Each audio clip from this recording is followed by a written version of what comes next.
Hello नमस्कार, जय हिंद। मेरा नाम है अभिषेक विश्वकर्मा और आप देख रहे हैं मेरा चैनल विश्व ज्ञान। नई भर्ती आ चुकी है बीपीएससी की, ठीक है। बिहार शिक्षक भर्ती 2023 है, ठीक है।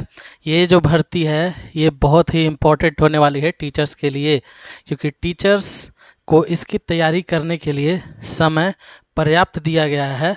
और डर इसलिए लग रहा है कुछ लोगों को, क्योंकि उन्हें जो टीचर की जो परीक्षा थी वो यूं ही पास करनी थी। मतलब आप समझ रहे हो कैसे, ठीक है। तो डर उन दो लोगों को ही लग रहा है, केवल एक जो पढ़ाई छोड़ चुके हैं, जिनको राजस्व कर्मी का दर्जा प्राप्त करना है उनको, और उन्हें पढ़ाई करने में दिक्कत होने वाली है। दूसरे वो जो चोरी करके पास करना चाहते थे या पैसे दे करके टीचर बनना चाहते थे बिहार में, लेकिन वो प्रॉब्लम अब ख़त्म हो चुका है, क्योंकि अब ये जो एग्ज़ाम है वो लेने वाला है बीपीएससी, जिसमें चोरी की संभावना है तो, लेकिन बहुत ही कम है, ठीक है। तो बिहार का शिक्षक भर्ती 2023 सातवां चरण का सिलेबस जो है वो आ चुका है, लेकिन इसमें बहुत लोगों को कन्फ्यूजन है, ठीक है। तो कन्फ्यूजन जो है वो इंग्लिश को लेकर के है, नेगेटिव मार्किंग को लेकर के है, ठीक है, विषय सब्जेक्ट को लेकर के है, ठीक है। तो ये सारी कन्फ्यूजन आपकी इस वीडियो में दूर होने वाली है। तो बने रहिए वीडियो के अंत तक, ताकि आपको इस वीडियो के सहारे मैं आपकी सारी क्वेश्चंस का सॉल्यूशन दे सकूं, ठीक है। तो शुरू करते हैं बिहार शिक्षक भर्ती 2023 सातवां चरण सिलेबस से संबंधित कन्फ्यूजन्स। तो सबसे पहले बात करते हैं कि आपका बिहार शिक्षक भर्ती सिलेबस जो है, इसका सिलेबस जो है कितने पार्ट में होने वाला है। तो ये जो है 2 फेज में आपका एग्जाम होने वाला है, ठीक है। तीनों है ना, प्राथमिक, उच्च और माध्यमिक और उच्च माध्यमिक, तीनों के लिए जो आपका एग्ज़ाम होने वाला है 2 फेज में कंडक्ट होने वाला है, फेज 1 और फेज 2 में, ठीक है। तो फेज 1 जो है वो दोनों के लिए बिल्कुल ही कॉमन है। फेज 1 दोनों के लिए बिल्कुल ही क्या है, कॉमन है। इसमें 100 मार्क्स के आपके क्वेश्चंस होंगे, ठीक है, और 100 क्वेश्चन इसमें टोटल होंगे, यानी एक क्वेश्चन 1 मार्क का, ठीक। इंग्लिश जो है इसमें आपका भाग 1 में होगा, और भाग 2 में आपका उर्दू, हिंदी और अन्य लैंग्वेज जो आप सिलेक्ट करेंगे वो होंगे। और इस एग्ज़ाम के लिए आपको मिलेंगे पूरे 2 घंटे, ठीक है। तो 2 घंटे का ये एग्ज़ाम होगा आपका, और ये तीनों लेवल के लिए, यानी प्राथमिक, माध्यमिक और उच्च माध्यमिक, तीनों के लिए ही बिल्कुल क्या होगा, कॉमन होगा। और इसमें आपको नंबर्स कितने लाने हैं, तो 30 मार्क्स, यानी कि 30% मार्क्स आपको इसमें लाने हैं, ठीक है। और लाना है किस लिए, तो केवल और केवल किस लिए, तो क्वालिफाइंग करने के लिए, क्योंकि इसका नेचर जो है वो क्वालिफाइंग नेचर का है, यानी आपको इसमें केवल क्वालिफाइंग कर जाना है, ठीक। ऐसा कुछ भी नहीं है जो सवाल आपके दिमाग में आ रहा था, आपके मन में आ रहा था कि इंग्लिश में आपको क्या करना होगा कि आपका पासिंग मार्क्स लाना होगा, ऐसा कुछ नहीं है। इन दोनों में, हिंदी और इंग्लिश, या आप जो भी लैंग्वेज चुने इसमें सेकंड वाले भाग में, उन दोनों को मिला करके आपको 30 मार्क्स लाने हैं, यानी 30% मार्क्स लाने हैं, ठीक है। अकेले केवल इंग्लिश में आपको कोई भी पासिंग मार्क्स नहीं लाना है। आप चाहे तो 25 के 25 इंग्लिश छोड़ दीजिए, केवल 75 में से 30 क्वेश्चन आप हिंदी के बना के आइए, अगर कॉन्फिडेंस है इतना तो, ठीक। नहीं तो दोनों को मिला करके बना के आइए, कुछ भी आप कर सकते हैं। बस आपको पास करने के लिए आपको लाने हैं 30 मार्क्स, जो कि इसमें सबसे ज़्यादा इंपॉर्टेंट है, ठीक है, क्योंकि इसका नेचर केवल क्वालिफाइंग है। अगर आप 100 मार्क्स भी ले आते हैं या 30 मार्क्स भी ले आते हैं, चाहे आपके 100 मार्क्स आएँ या 30 मार्क्स आएँ, ये दोनों बिल्कुल क्या हैं, बराबर हैं, क्योंकि आपके जो रिज़ल्ट हैं, ठीक है, ये केवल क्वालिफाइंग नेचर होने के कारण कोई फ़र्क नहीं पड़ेगा। नेक्स्ट बात करते हैं फेज़ 2 की, ठीक है। तो फेज़ 2 आपका प्राथमिक विद्यालय, माध्यमिक और उच्च माध्यमिक के लिए अलग अलग लेवल्स में होने वाला है, ठीक है। माध्यमिक और उच्च माध्यमिक के सिलेबस एक जैसे होंगे, ठीक है, एक जैसे होंगे लगभग, बस लेवल का फ़र्क होगा। उसमें सिलेबस सेम होगा लेकिन लेवल अलग अलग होंगे, ठीक है। और फेज 2 का जो प्राथमिक विद्यालय का है, इसका सिलेबस अलग होगा। तो ये अलग है और ये दोनों बिल्कुल अलग हैं। तो पहले बात करते हैं फेज़ 2 में प्राथमिक विद्यालय के लिए, ठीक है। तो प्राथमिक विद्यालयों के लिए, यानी वो कक्षा 1 से 5 वालों के लिए, ठीक है ना, कक्षा 1 से 5 वालों के लिए, तो इसमें आपके 150 क्वेश्चन होंगे, 150 मार्क्स के, और समय दिया जाएगा आपको 2 घंटे का।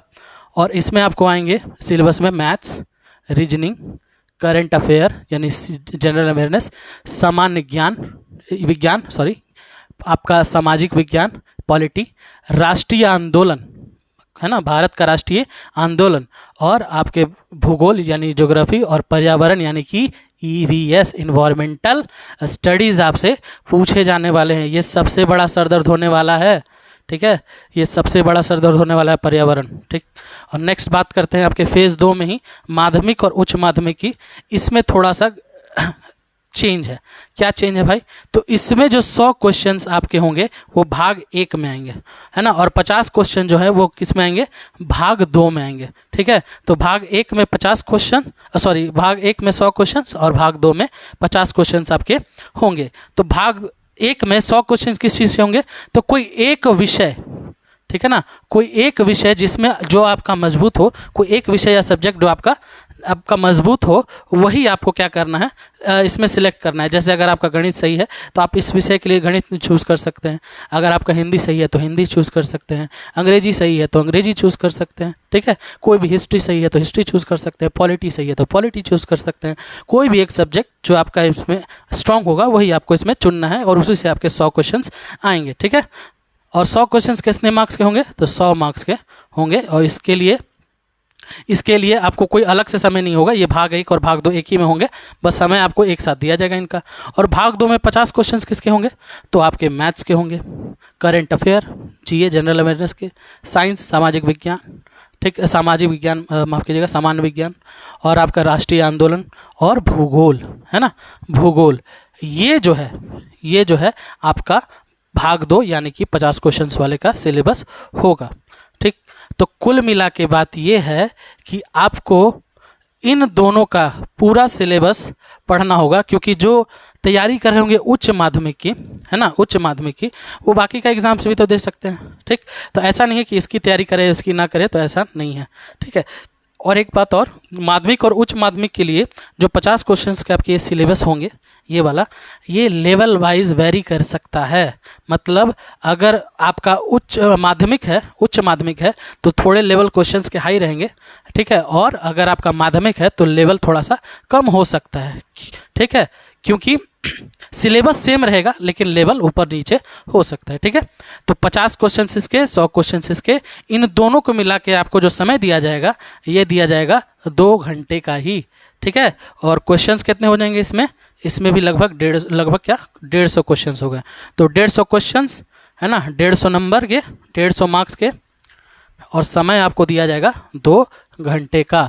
तो फेज 1 आपका तीनों के लिए कॉमन है, और फेज 2 अलग अलग के लिए, है ना, अलग अलग आपके कैटेगरी के लिए अलग अलग उसमें व्यवस्था की गई है। ठीक है, एक बात और बता दें, जो आपका सिलेबस है उसका जो लेवल है, जैसे राष्ट्रीय आंदोलन तीनों में कॉमन है, राष्ट्रीय आंदोलन, उच्च माध्यमिक में भी राष्ट्रीय आंदोलन और उच्च माध्यमिक में भी राष्ट्रीय आंदोलन, इसके सिलेबस जो हैं वो उसके जो माफ़ कीजिएगा उसके जो क्वेश्चंस के लेवल हैं वो ऊपर नीचे वेरी कर सकते हैं उसके लेवल, क्योंकि ये तीनों अलग अलग कैटेगरी में हैं, अलग अलग हैं, लेकिन सिलेबस सेम होने के कारण ये आपके पूछे जा सकते हैं अलग अलग लेवल से।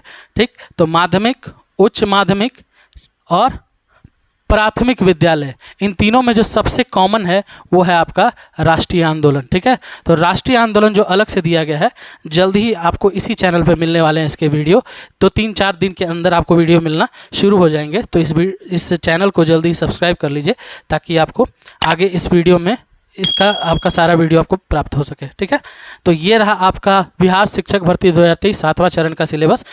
उम्मीद है जो आपको कन्फ्यूजन हुआ होगा वो सारा दूर हो गया होगा इस वीडियो में। ठीक है, तो मिलते हैं आपको नेक्स्ट वीडियो में, तब तक के लिए जय हिंद।